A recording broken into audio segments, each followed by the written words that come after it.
नमस्कार, आपण पाहत आहे भांडा फूड न्यूज. एका दमात भ्रष्टाचारी कोमात.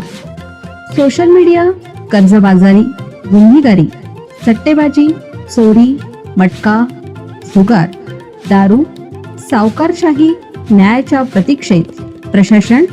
भांडा फूड न्यूज. एका दमात भ्रष्टाचारी कोमात. दूध 2, श्रीखंड 20 तर तूप 80 रुपयांनी महागले. आजपासून नवी दरवाढ.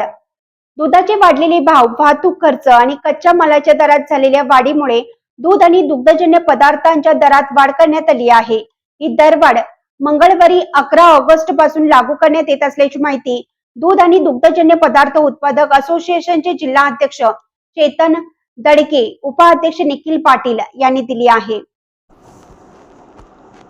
गेल्या 2-3 महिन्यापासून इंधनाच्या दरात वाढ झाल्यामुळे वाहतूक खर्च वाढला असून कच्च्या मालाचे भावही वाढले आहेत. दुधाचे वाढलेले भाव, वीज बिल, पॅकेजिंग, प्लास्टिकचे वाढलेले भाव यामुळे दूध आणि दुग्धजन्य पदार्थाच्या उत्पादन शुल्कात वाढ झाली आहे. यामुळे ही भाववाढ करण्यात आल्याची माहिती संघटनेच्या वतीनं देण्यात आली. मलाई, दही, ताक, बासुंदी आणि खवा याचे दर मात्र स्थिर ठेवण्यात आले आहेत.